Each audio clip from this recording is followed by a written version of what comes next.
உறவுகள் அனைவருக்கும் வணக்கங்க. அவ்வளவா நம்ம தலைவரோட முகத்தில் ரியாக்ஷன் காணுமேங்க, மிஸ்ஸிங்காக இருந்துச்சு. நான் கவனிச்சேன், நீங்கள் கவனிச்சிங்களா? ஆமாங்க, நம்ம குழந்தைய காணோம். துடிச்சு அப்படியே என்னாச்சு, எப்படி காவேரி மிஸ் ஏன் இப்படி விட்டு வந்தீங்க, அப்படி அப்படி இப்படின்னு சீறி பாய்வார் தலைவர்னு பார்த்தா அப்படியே சாந்தமாக சமாதானமாக இருக்காரு. எனக்கு என்னமோ கொஞ்சோன்னு டைரக்டர் விஜயோட நடிப்பை டம்மி பண்ணிட்டாரோ அப்படின்னு தான் தோணுது.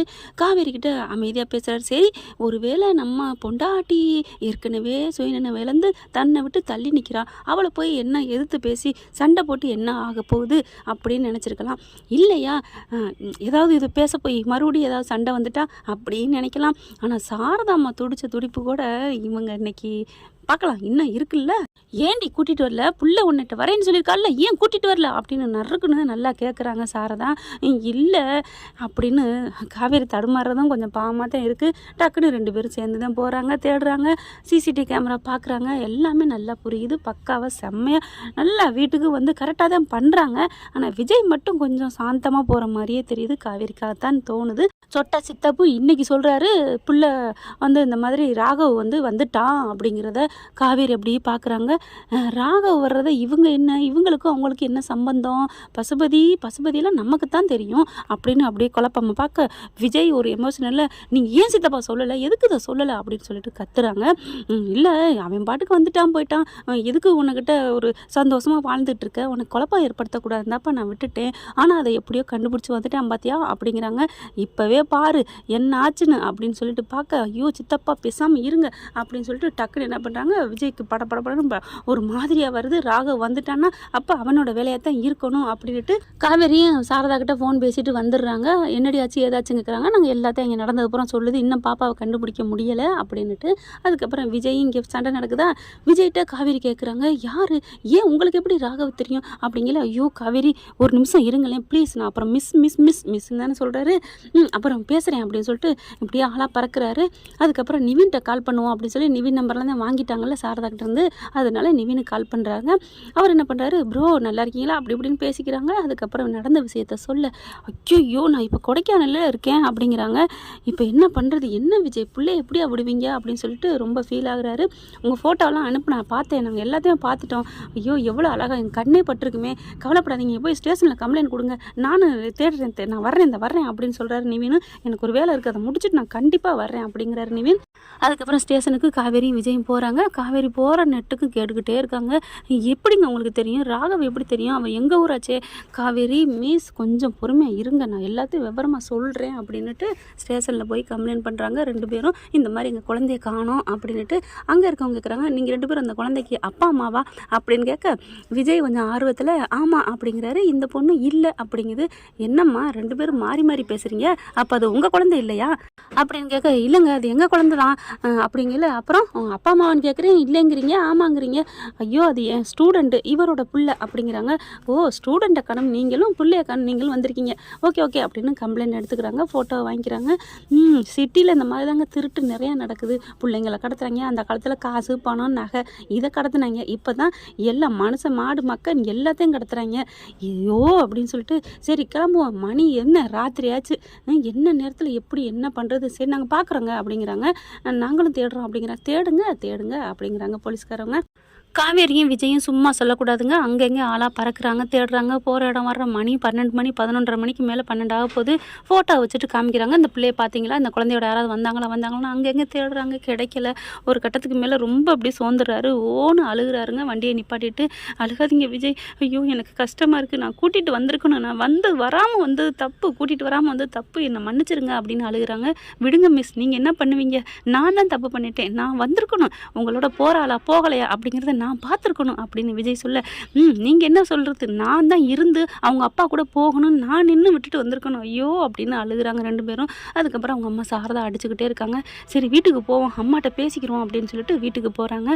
சாரதா அப்படியே துடிக்குதுங்க, ஒத்த காலில் நின்றுக்கிட்டு, என்னடி ஆச்சு என் பேத்தி என்ன ஆச்சு அப்படின்னு சொல்லிட்டு துடிக்கிறாங்க. பேத்திங்கிறாளே அம்மா அப்படிங்கிற மாதிரி ஒரு கட்டம் நினச்சாலும் அடுத்து புள்ள நினைப்பில் அதை விட்டுறாங்க. இந்த மாதிரி கம்ப்ளைண்ட்லாம் கொடுத்துட்டு வந்திருக்கோம் அத்தை. அதுக்கப்புறம் அப்படிங்கிற காவேரியே சொல்லிடுறாங்க, அம்மா ராக ராகவ் இவங்களுக்கு எப்படிம்மா தெரியும்? ராகவ் வந்தான் வெளியில் வந்துட்டாங்கிறத பற்றி சித்தப்பா எல்லாரும் பேசுகிறாங்கம்மா அப்படின்னு சொல்ல அப்படியே சாரதா முழிக்குது திருன்னு. என்ன சொல்கிறதுன்னு தெரியல. அப்படியே 2 பேரும் தவிக்கிறாங்க. நான் அப்புறமா சொல்கிறேன் இருங்கங்க, என் பிள்ளைய காணோம் அப்படிங்கிற. ஃபோன் அடிக்குது. ஃபோன் அடித்தோன்னே தாத்தா அடிக்கிறாரு. தாத்தா பாப்பா அது வந்தாளாக்கா அப்படி இப்படிங்கிற. ஏப்பா தூக்கிட்டு போயிட்டாங்க எவனோ, எப்படிப்பா இங்கே வருவா? நான் உன்கிட்ட கேட்கதாப்பா அடித்தேன். என்னப்பா ஆச்சு என் பேத்திக்கு? ஐயோ தாத்தா நாங்கள் கம்ப்ளைண்ட் கொடுத்துருக்கோம், எல்லா இடமும் தேடிக்கிட்டு இருக்கோம், நிவின்கிட்டையும் சொல்லியாச்சு அப்படிங்கிறாங்க. அடுத்து பார்த்தா சரி கொஞ்சமாவது சாப்பிடுங்க, சாப்பிட்டுட்டு அதுக்கப்புறம் தேடலாம். இல்லை என் குழந்தை வர்ற வரைக்கும் நான் சாப்பிடலை அப்படின்னு விஜய் கிளம்புறாரு. சாப்பிட்டு போங்க தம்பி, இந்த பாலாவது குடிங்கன்னு கொண்டு வராங்க. எப்படி அத்தை, எப்படி நான் என் புள்ள இல்லாமல் இருக்கல சாப்பிட தோணும் அப்படிங்கல. காவேரியும் ஏதாவது சாப்பிட்றீ அப்படிங்கிறாங்க. எனக்கு வேணாம், அவள் கண்ணிலே நிற்கிது, அவள் என்னை கூட்டி போங்க மிஸ்ஸுன்னு சொன்னது, என் புள்ள வராமல் என்னால் எனக்கு இதே இல்லை. ஆனால் அந்த ராகவங்கிறீங்க என்ன சொல்லவே மாட்டேங்கிறீங்க அப்படிங்கிறாங்க. அடுத்து பார்த்தா நிவின் ஃபோன் அடிக்கிறாரு நம்ம விஜய்க்கு. நிவின் ஃபோனை எடுத்துக்கிட்டு வேகமாக ப்ரோ நிவின் என்னாச்சு அப்படின்னு கேட்குறாங்க. ஏதாவது தெரியுமா அப்படிங்கல. நல்லா தெரியுமா, நல்லதாக போச்சு போங்க அப்படிங்கிறாரு நிவின். என்னாச்சு ப்ரோ அப்படிங்கல. நான் தான் ஒரு வேலை இருக்குன்னு சொன்னேன்ல. ஆமாம், அந்த வேலை முடிக்கிறதுக்கு எனக்கு இவ்வளோ நேரம் ஆயிடுச்சு, முக்கியமான இம்பார்ட்டன்ட் வேலை, அதனால தான் எனக்கு என்னோட இதுவே இதில் தான் இருந்துச்சு, அதனால தான் வேலையை முடிச்சுட்டு சரி டக்குன்னு கிளம்புவோம் கார் எடுத்துகிட்டு அப்படின்னு சொல்லிட்டு காருக்கு வர்றேன். பார்த்தா ஒரு கார் நிற்கிது. கரெக்டாக என் காரை இடிச்சுக்கிட்டு நின்றுச்சு. சரி யாரான்னு இறங்கி போனால் உள்ளுக்குள்ளே குழந்தை படுத்துருக்கு. இவன் கரெக்டாக அங்கே போய் டீயை குடிச்சிட்டு வர்றான். யாரு? ராகவ் தான் அப்படின்னு சொன்னோன்னே, ராகவா அப்போ என்ன பண்ணீங்க, பிடிச்சிங்களா பிடிக்கலையா? அதுதான் ப்ரோ நான் இப்போ சொல்ல வர்றதே. கரெக்டாக அவனை பார்த்தோன்னே சரி நம்ம கார் இப்படி சுற்றி வந்து அவனை பிடிக்கலான்னு பார்த்தா காருக்குள்ள ஏறி உட்காந்து வண்டியை எடுத்துட்டேன். நானும் எவ்வளவோ பிடிச்சி சட்டையை பிடிச்சி உலுக்கி பார்த்தேன், வண்டியை என்னை தள்ளி விட்டுட்டு வண்டி இடிச்சிட்டு போயிட்டான், எனக்கே நான் விழுந்துட்டேன் அப்படிங்கிறாங்க. அப்புறம் என்ன பண்ணீங்க? நானும் அவன் பின்னாடியே ஃபாலோ பண்ணிட்டு போனேன் விஜய், ஆனால் வண்டி போயிடுச்சு. ஆனால் அவன் இருக்கிற இடம் எங்கெங்கே அவன் வீடு இருக்குன்னு எனக்கு தெரியும், கண்டுபிடிச்சலாம் விஜய் அப்படின்னு சொல்ல, நிவின் அங்கே இருங்க நாங்கள் கண்டிப்பாக வர்றோம் அப்படின்னு சொல்லிட்டு, அத்தை நிவின் பார்த்துட்டாரான் என் பிள்ளைய தூக்கிட்டு அந்த ராகவ் தான் போயிருக்கான் அப்படின்னு சொல்கிறாங்க. காவேரிக்கு அப்படியே ஒரு மாதிரியே தலை சுற்றுது. ராகவ் எங்க உங்கள் குழந்தைய தூக்கணும் அப்படிங்கிறாங்க.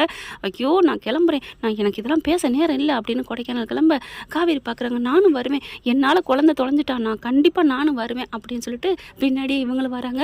சாரதா பார்க்குறாங்க. நானும் வரேன் அப்படிங்கிறாங்க. ஐயோ வேணாம் அத்தை நாங்கள் பார்த்துக்குறோம், உங்களுக்கு எதுக்கு இந்த சிரமம் அப்படிங்கிறாங்க. இல்லை நானும் வருவேன் அப்படிங்கிறாங்க.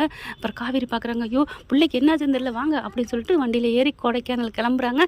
நிவினுக்கு ஃபோன் பண்ணிக்கிட்டே இருக்காரு விஜய். ப்ளீஸ் எப்படி அவனை விட்டுறாதீங்க, நீங்கள் ஃபாலோ பண்ணுங்க ப்ளீஸ் ப்ளீஸ் அப்படிங்கிறாரு விஜய்.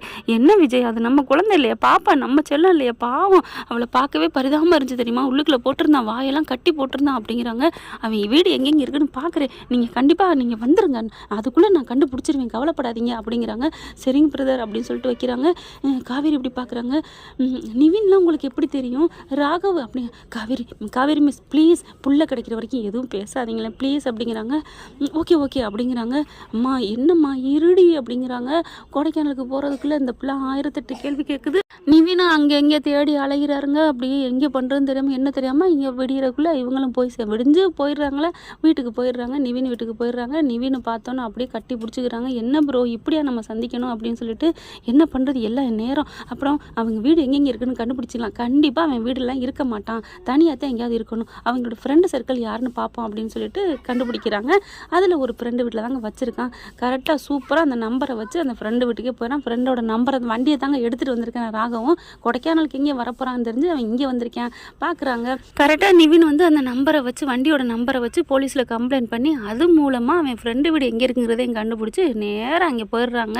இங்கே பார்த்தா வேகமாக கட்டி வச்சுவிட்டு உள்ளார போய் உட்காந்துட்டு இருக்கேன். ஜன்னலில் எட்டி பார்க்குறாங்க. மேலே ஏறி ஒருத்தர் மேலே ஒருத்தர் குனியை வச்சு பார்த்தா பாப்பா அப்படியே தூங்குறா. மயக்கத்தில் அப்படியே கண்ணை மூடிட்டு கிடக்குறா. பாப்பா இங்கே தான் இருக்கிறா பாப்பா அப்படின்னு சொல்லிட்டு அப்படியே துடிச்சு போகிறாங்க நிவின். ஏன்னா முதுகு காமிச்சிட்டு குனிஞ்சு நிற்கிறது நம்ம விஜய் தான். நிவின் தான் பார்க்குறாங்க.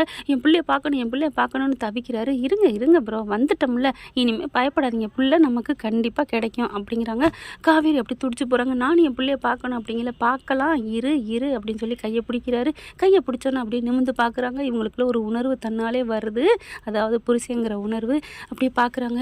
என்கிட்ட சொல்லுங்க விஜய், அந்த ராகவ் யார் உங்களுக்கு எப்படி தெரியும் அப்படிங்கிறாங்க. உன்கிட்ட சொல்கிறேன்டா, உன்கிட்ட சொல்லாமல் நான் யார்கிட்ட சொல்ல போகிறேன் அப்படின்னு கண்ணத்தை அப்படி தொட்டு பார்க்க காவேரிக்கு சிலுக்குதுங்க மெய்யி.